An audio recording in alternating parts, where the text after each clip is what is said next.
우리에게 주시는 하나님의 말씀은 신약 성경 요한 3서 1장 9절에서 11절까지의 말씀입니다. 내가 두어 자를 교회에 썼으나 그들 중에 으뜸되기를 좋아하는 디오드레베가 우리를 맞아들이지 아니하니 그러므로 내가 가면 그 행한 일을 잊지 아니하리라. 그가 악한 말로 우리를 비방하고도 오히려 부족하여 형제들을 맞아들이지도 아니하고 맞아들이고자 하는 자를 금하여 교회에서 내쫓는도다. 사랑하는 자여, 악한 것을 본받지 말고 선한 것을 본받으라. 선을 행하는 자는 하나님께 속하고 악을 행하는 자는 하나님을 배웁지 못하였느니라. 아멘.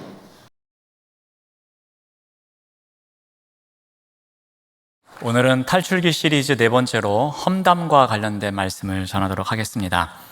오래전 어느 신문의 대표적 칼럼 가운데 이규태 코너라고 있었습니다. 이규태 씨는 이 신문사에서 23년 동안 6,702회를 기고하면서 대한민국 언론 최장기 칼럼 기록을 세우기도 했습니다.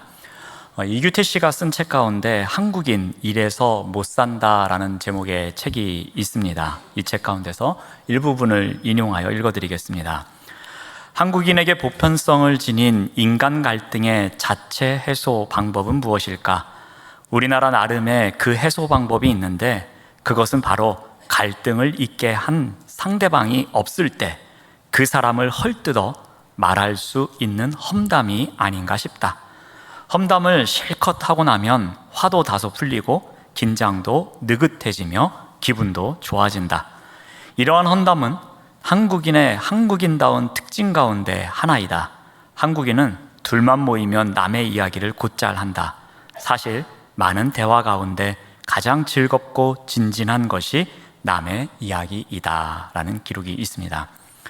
이 책에서 설명하는 것처럼 험담이란 그 자리에 없는 사람, 그리고 그 사람에 관하여 특별히 그 사람의 흠을 들추어서 헐뜯는 행위, 이것을 험담이라고 합니다.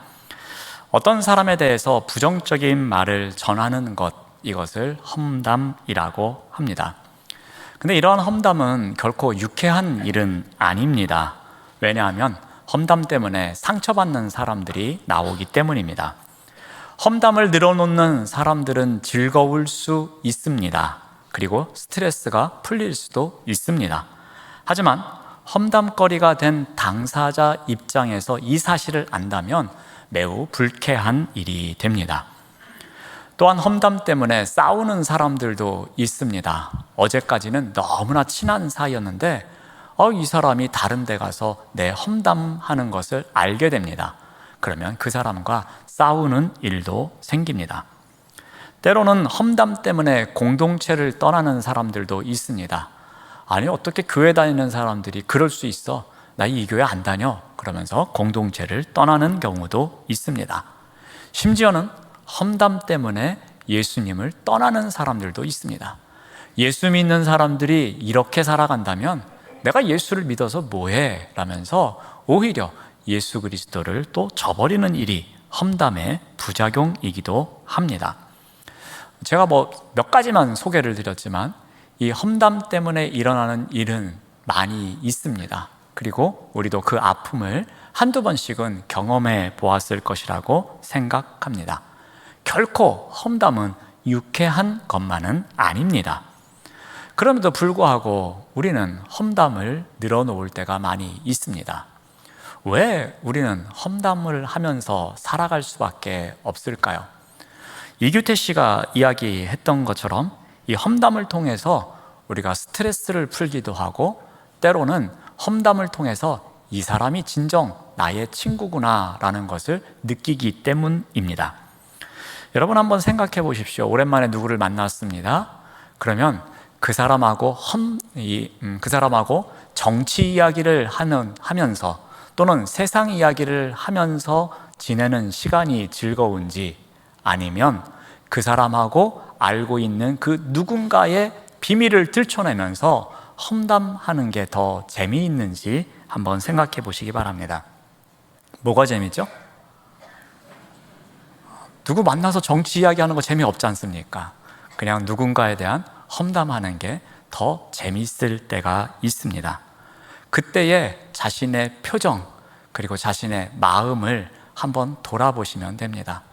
우리는 누군가의 이야기를 하면서 오히려 스트레스를 푸는 일이 생기기 때문에 험담을 한다고 합니다.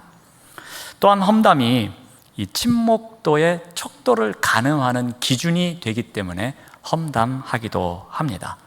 내가 누군가에 대해서 험담하고 있을 때 그 험담을 듣는 사람, 그 사람이 내 말에 대해서 잘 장단을 맞추면서 맞아요, 정말 그 사람 못됐어요 하면서 이렇게 동조해 주는 사람이 있다면 그 사람이야말로 정말로 내가 친하게 지내야 될 사람이라고 생각한다는 것입니다. 내 험담에 같이 맞장구를 쳐주는 사람, 그 사람이 나에게 있어서는 가장 친한 사람이라고 생각하기 때문에 우리가 험담을 하곤 합니다. 또한 우리가 험담을 하는 이유 가운데 하나는 사건 당사자와 직접 말하기 싫을 때에, 말하기 힘들 때에 험담을 하기도 합니다. 어떤 일이 발생합니다. 그냥 지나칠 수 없는 문제입니다. 서운한 마음이 남습니다. 그리고 이 사건으로 인해서 상대방과 어느 정도 어색한 관계가 됩니다. 그래서 그 섭섭한 마음을 가서 이야기하면 좋을 텐데 직접 이야기할 용기는 나지 않습니다. 참고 넘어가려고 하니까 내 마음속에 상처가 남는 것 같고 억울한 것 같아서 이러지도 저러지도 못하는 상황입니다. 이러한 감정에 빠져 있을 때에 우연히 아니면 계획적으로 제3자를 만납니다. 나와 그 상대방을 알고 있는 그 누군가를 만납니다. 그러한 가운데 이런저런 이야기를 합니다. 그러다가 점점 이야기가 잘 통하자 마음속 깊은 이야기도 꺼냅니다. 그러한 가운데에 야, 지난번에 있었던 이 사람 이야기를 할까 말까 마음속으로 갈등을 겪습니다. 딜레마에 빠집니다. 그런 가운데 용기를 냅니다. 내가 이런 말을 해도 괜찮을지 모르겠는데 정말로 너만 알고 있어야 돼? 어디 가서 이야기하면 안 돼? 하면서 사실은 있잖아, 그 누구가 나에게 이런 일을 했고 정말 못됐어 하면서 험담을 늘어놓습니다. 짧은 시간처럼 느껴졌습니다. 그런데 대화 시간이 2시간 정도 훅 지나갑니다. 이 세상에 어떤 순간에도 경험해보지 못했던 은혜로운 시간이 지나갑니다. 어떤 집회에서도 경험하지 못했던 그동안 묵혀뒀던 체증이 확 내려가는 것 같은 그러한 시원함을 느끼기도 합니다. 이러한 몇 차례의 험담을 경험해 봅니다. 마음속에 있는 상처를 다 털어낸 것 같습니다. 통쾌하고 즐거운 경험인 것 같습니다. 그런데 이러한 험담이 결코 유쾌하지 않게 나에게 돌아오는 것을 느낄 때도 있습니다. 둘만 아는 비밀로 했었는데 또 다른 험담이 되어서 여기저기로 재생산되고 있는 것입니다. 공공연한 비밀이 되어 버립니다. 처음 험담을 시작한 그 사람에 대한 신뢰가 무너지기 시작합니다. 이제는 이 사람이 내 앞에서 맞장구를 쳤듯이 다른 사람 앞에서도 내 이야기를 하면서 맞장구를 칠 수 있겠구나라는 두려움이 생기기도 합니다. 왠지 마음이 불편해집니다. 그러한 마음이 나에게 돌아올 때도 있습니다. 우리는 이러한 일이 생김에도 불구하고 무슨 일이 있을 때에 그 사람과 상대하기 싫을 때에 그 상대방에 대해서 험담할 때가 있다는 것입니다. 용기를 낼 수는 없습니다. 그렇다고 마음속에 담아둘 수는 없습니다. 이러한 애매한 상황에 우리는 험담을 통해서 이 문제를 해결하고자 한다는 것입니다. 또 하나 우리가 험담을 하는 이유 가운데 하나는 나는 좋게 보이려고 하고 다른 사람에 대해서는 깎아내리려고 할 때에 우리는 험담을 합니다. 험담하기를 좋아하는 사람들의 특징 가운데 하나가 무엇이냐면 그 내면 가운데 인정받고자 하는 인정 욕구가 강한 경우가 있습니다. 즉 상대방보다 내가 더 뛰어난데, 상대방보다 내가 더 소중한데, 상대방보다 내가 더 인정받아야 되는데 현실이 그렇지 못합니다. 자, 이럴 때 인정받고 싶은 욕심이 지나치다 보니까 사람들의 시선을 끌어모으고 싶어서 하는 방법이 나는 지켜세우고 상대방은 깎아내리는 행동입니다. 그 일에 그냥 적당히 순응하면서 그렇지, 내가 이 부분에 있어서 인정 못 받는 것도 이것도 또한 나에게 주어진 일이겠지 하면서 받아들이면 괜찮은데, 그런 가운데 최선을 다하면서 살아가면 괜찮은데 사람의 욕심이 그렇지가 않습니다. 그 순간 더 노력하면서 더 열심히 살면 괜찮을 텐데, 그때 선택하는 방법은 꼭 나의 라이벌 같은 사람을 깎아내리는 험담을 선택한다는 것입니다. 마치 막장 드라마의 악역이 되어서 살아갈 때가 있습니다. 험담을 통해서 사람들이 알지 못하는 상대방의 약점을 들춰내려고 합니다. 험담을 통해서 상대방의 가치를 깎아내리기도 합니다. 험담을 통해서 상대방의 흠집을 홍보함으로써 혹시 내가 반사 이익을 얻지 않을까, 그런 생각도 합니다. 이런 이유로 우리는 험담을 할 때가 있습니다. 우리는 다양한 이유로 험담을 합니다. 크게 3가지 정도 소개했지만 이 밖에 다른 이유도 많이 있을 줄로 압니다. 이규태 씨가 주장했던 것처럼 한국인의 특성상 특히 험담을 통해서 스트레스를 풀고, 이 사람이 나랑 정말 친한 사람이구나 확인하기 위해서 험담을 하기도 합니다. 또한 대인관계에서 발생한 문제들을 직접적으로 그 사람과 해결할 수 없을 때에 험담을 통해서 해결하려고도 합니다. 그리고 자신이 인정받고 싶은 욕심이 지나칠 때에, 그래서 상대방의 약점을 홍보하며 상대방을 깎아내려고 할 때에, 이러할 때에도 험담을 합니다. 자, 이러한 이유에 의해서 험담이 일어났던 어느 한 사람의 이야기가 오늘 본문에 나옵니다. 오늘 본문은 가이오라는 사람이 소속된 교회에 보내진 편지였습니다. 사도 요한은 편지를 시작하면서 이렇게 기록합니다. 1절 말씀을 보면은, 장로인 나는 사랑하는 가이오 곧 내가 참으로 사랑하는 자에게 편지하노라 라고 시작합니다. 사도 요한은 어느 한 교회에 편지를 보내면서 이 가이오라는 사랑하는 사람에게 편지를 보냅니다. 그는 요한 입장에서 보면 매우 믿음직한 사람이었던 것 같습니다. 그 이유가 무엇이냐면 5절 말씀을 봅니다. 사랑하는 자여, 내가 무엇이든지 형제 곧 나그네 된 자들에게 행하는 것은 신실한 일이다, 이렇게 말합니다. 사도 요한 입장에서 보았을 때 가이오는 매우 믿을 만한 사람이었습니다. 무슨 일을 맡기든지 신실하게 감당하는 사람이었습니다. 근데 그가 주로 어떠한 일을 감당합니까? 형제 곧 나그네 된 자들을 대접하는 일이었습니다. 그러니까 그 당시에 여러 교회를 방문하면서 선교 여행을 하는 복음 전도자들이 있었습니다. 요한도 그러한 일을 감당했습니다. 이러한 사람들이 가이오가 소속된 교회를 방문했을 때에 가이오는 그 사람들을 위해서 성심성의껏 신실하게 대접을 했던 것입니다. 그래서 요한은 이 가이오라는 사람에 대한 신뢰도가 계속해서 쌓여오고 있었습니다. 자, 그런데 가이오가 소속되어 있는 교회에 이 사람과는 전혀 다른 삶을 살아가는 사람이 있었습니다. 문제를 일으키는 한 사람이 있었습니다. 우리 9절 말씀을 봅니다. 내가 두어 자를 교회에 썼으나 그들 중에 으뜸되기를 좋아하는 디오드레베가 우리를 맞아들이지 아니하니. 자, 디오드레베라는 사람이 나옵니다. 근데 이 사람이 교회 공동체 안에서 문제를 일으킵니다. 그가 어떤 문제를 일으켰는지 그 앞에 기록된 표현을 통해서 알 수 있습니다. 디오드레베는 으뜸되기를 좋아하는 사람이라고 합니다.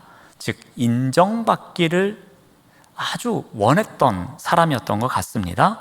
인정 욕구가 남달랐던 사람, 그 사람이 바로 디오드레베였습니다. 그 사람이 어떻게 문제를 일으켰는지 아마도 우리가 쉽게 추측할 수가 있습니다. 자, 이 당시는 대부분의 사도들이 순교한 이후였습니다. 그 사도 가운데 사도 요한만이 지금 사역을 하고 있습니다. 자, 이렇게 교회의 사역자가 부족하고 교회를 이끌어갈 지도자가 필요한 때였습니다. 이때 생긴 제도가 장로와 감독 제도입니다. 장로와 감독은 사도의 자리를 대신해서 각 지역교회의 대표성을 띠고 있습니다. 그래서 사도 요한도 요한삼서 1절에서 자신을 어떻게 소개하고 있습니까? 장로인 나는 이라고 합니다. 그러니까 요한은 사도이면서 동시에 장로 역할을 감당했던 사람이었습니다. 사도이면서 장로인 요한이 그 지역교회에 많은 영향을 끼쳤을 것입니다. 자, 그런데 디오드레베가 이러한 영향력 있는 자리에 야심이 생겼습니다. 요한만이 이곳에서 인정받는 것이 아니라, 가이오만이 이곳에서 인정받는 것이 아니라 내가 더 인정받고 싶은, 내가 으뜸이 되고 싶은 욕심이 생겼던 것입니다. 내가 2인자가 아닌 1인자가 되고 싶었던 것입니다. 이러한 마음이 생기자 그는 어떻게 합니까? 사도 요한의 영향력에서 벗어나고자 합니다. 그의 간섭이 싫어지기 시작합니다.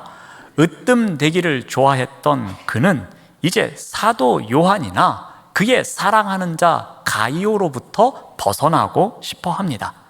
이러한 야망을 품기 시작한 디오드레베는 이제 본성을 드러냅니다.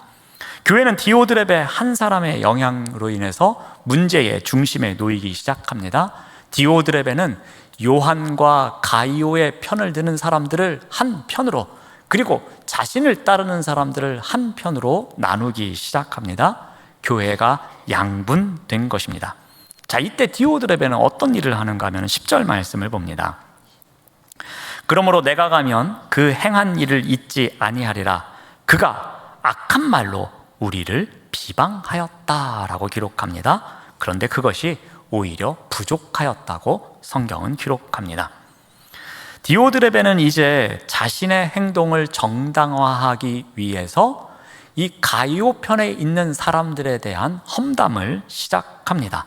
그는 악한 말로 분파를 만듭니다. 그는 으뜸이 되기 위해서 악한 말로 상대방은 깎아내립니다. 그는 요한의 권위를 떨어뜨리기 위해서 험담을 늘어놓고 있는 것입니다. 이것은 그냥 적당히 스트레스를 풀기 위한 수다의 수준이 아닙니다. 이것은 강한 의도를 갖고 있는 것입니다. 상대방을 제거하기 위해서, 상대방을 깎아내리기 위해서 악한 의도를 갖고 있지도 않은 말을 통해서 상대방을 무시하고 있는 행동입니다. 디오드레베는 사람들에게 악한 말만 골라서 험담합니다. 상대방을 흠집내기 위해서 있는 말 없는 말 다 만들고 있었습니다. 이러한 악한 의도를 갖고 악한 말을 하고 있는 디오드레베는 어떠했다고 합니까? 그것에 만족했겠습니까? 그렇지 않습니다. 오히려 부족했다고 합니다. 열심히 상대편에 대해서 흠 잡고 다니고 있는 말 없는 말 하면서 험담했음에도 불구하고 그의 마음속에는 부족했다는 것입니다. 야, 이것 가지고는 안 될 텐데, 더 강한 게 있어야 될 텐데, 그래야지만 상대방을 꺾어 누르고 내가 으뜸이 될 수 있을 텐데, 그런 생각을 했다는 것입니다. 그래서 그가 어떻게 합니까? 이제는 악한 말뿐만이 아니라 악한 행동을 일삼습니다. 우리 10절 말씀을 계속 봅니다. 형제들을 맞아들이지도 아니하고 맞아들이고자 하는 자를 금하기도 하고 교회에서 내쫓기도 합니다. 그가 한 행동은 크게 세 가지입니다. 먼저는 복음 전도단을 맞이하지 않습니다. 이것은 요한의 부탁을 거절하는 것입니다. 요한이 복음 전도단을 보내면서 이 가이오와 디오드레베가 소속되어 있는 교회에 편지를 보냈을 것입니다. 자, 이번에 이러이러한 전도 순례자가 갑니다. 그러니 잘 부탁드립니다 라고 편지를 보냈을 것입니다. 근데 디오드레베는 그 편지를 받아보고서 어떻게 합니까? 아마도 사람들 앞에서 과격하게 그 편지를 찢어버렸을 겁니다. 여러분 나가십시오. 저는 여러분을 대접할 수 없습니다 하면서 쫓아냈다는 이야기입니다. 이것은 무엇을 의미합니까? 요한의 권위를 인정하지 않는 것입니다. 더 이상 이 공동체에 요한의 영향력이 미치지 못하도록 제거하겠다는 의도가 그에게 담겨져 있었던 것입니다. 또한 어떻게 합니까? 그는 금하고 있습니다. 무엇을 금합니까? 아마도 디오드렙의 편에서 쫓겨난 사람들이 어디로 갔겠습니까? 가이오의 편에 있는 사람들에게 갔을 것입니다. 그러면 그들은 음식을 대접하고 그들에게 말씀을 들었을 것입니다. 가이오는 처음에 이것을 보고서 화를 참지 못하자 이제 어떻게 합니까? 그들에게도 앞으로 절대로 요한에게서 온 순례자들을 받지 마십시오 하면서 강하게 금지 명령을 내렸다는 것입니다. 그런데 이 금지 명령을 내린 것을 문법적으로 분석해 보면 시제가 계속해서 반복되고 있음을 말합니다. 이 금하는 명령을 한두 번 한 것이 아니라 계속 반복해서 하지 말라고 명령했다는 이야기입니다. 또 어떠한 행동도 합니까? 이번에는 내쫓습니다. 그들을 협박하고 금했음에도 불구하고 그들이 말을 듣지 않자 여러분 공동체에서 나가십시오 하면서 출교를 시켰다는 이야기입니다. 이렇게 으뜸되기를 좋아했던 디오드렙의 공동체를 혼란스럽게 만들고 있었습니다. 처음에는 험담 정도 했습니다. 그런데도 그것이 부족하여서 이제는 여러 행동으로 말미암아서 이 공동체를 혼란스럽게 만들고 있는 것입니다. 이 한 사람의 악함에 악함을 더해가는 것 때문에 교회가 흔들리기 시작합니다. 그래서 사도 요한은 이 가이오와 디오드레베가 소속되어 있는 교회에 편지를 보냅니다. 어떻게 이 상황에서 이겨낼 것인지, 그리고 어떻게 험담을 하지 않고 살아가야 하는지를 가르쳐주고 있습니다. 이 말씀을 통해서 우리 또한 이 시대에 살아가면서 험담에서 벗어난 삶을 살아가기를 우리가 배우기를 바랍니다. 사도 요한은 오늘 말씀을 통해서 크게 두 가지를 강조하고 있습니다. 첫 번째는 여러분이 디오드레베와 달리 험담하는 삶을 살아가지 않기 위해서는 이렇게 하십시오 하면서 첫 번째로 알려준 것이 본받지 말라입니다. 우리 11절 말씀의 앞부분을 봅니다. 사랑하는 자여 악한 것을 본받지 말고 라고 합니다. 여기서 악한 것이 무엇이겠습니까? 바로 앞에 나오는 디오드레베의 행위입니다. 디오드레베가 무엇을 했습니까? 험담을 했습니다. 그리고 그것이 부족해서 악한 행동을 했습니다. 이것을 본받지 말라는 것입니다. 여러분, 누군가 나에 대한 험담을 했다는 이야기를 들을 때에 어떤 생각을 하십니까? 그래, 두고 보자. 내가 너에 대해서 더 심한 험담을 해서 너에게 수치심을 안겨주겠다 하면서 보복하고 싶은 마음을 갖습니다. 이것은 인지상정입니다. 당연한 일입니다. 그리고 그것이 어떻게 보면 사람의 본능이기도 합니다. 내가 누군가에 의해서 험담의 대상이 되었다면 그 사람을 찾아내서 기필코 복수하고 싶은 마음을 갖는 것, 그것이 바로 사람의 마음입니다. 근데 여러분, 만약에 이 요한의 서신을 받아보는 가이오의 편 사람들이 디오드레베가 했던 것처럼 똑같이 상대방에 대해서 험담하고 다녔다면, 똑같이 상대방에 대해서 악행을 행하고 다녔다면 이 교회 공동체는 어떻게 되었겠습니까? 두 쪽이 아니라 세 쪽, 네 쪽, 여러 쪽이 나면서 교회가 교회다움을 잃어버렸을 것입니다. 자신들이 핍박받은 대로, 생각하는 대로 그대로 되갚았다면 이런 모습은 교회의 머리가 되신 그리스도께서 기뻐할 모습이 아니었을 겁니다. 사도 요한은 가이오에게 보내는 편지에서 이 점을 고려하여 이야기합니다. 너희들도 그들이 했던 것처럼 똑같이 그와 같은 일을 하지 말라는 것입니다. 그들이 한 대로 본받아서 살지 말라는 겁니다. 그들은 비록 너희들을 험담하고 너희들에게 악행을 행했지만 너희들은 그것을 본받지 말라고 합니다. 그의 악행을 본받지 말 것을 강조하고 있습니다. 이것이 바로 험담에서 탈출할 수 있는 첫 번째 비결입니다. 자, 두 번째는 무엇을 강조합니까? 11절 말씀을 계속 봅니다. 사랑하는 자여 악한 것을 본받지 말고 선한 것을 본받으라고 합니다. 첫 번째는 본받지 말아야 할 것을 이야기합니다. 이제 두 번째로는 본받을 것을 이야기합니다.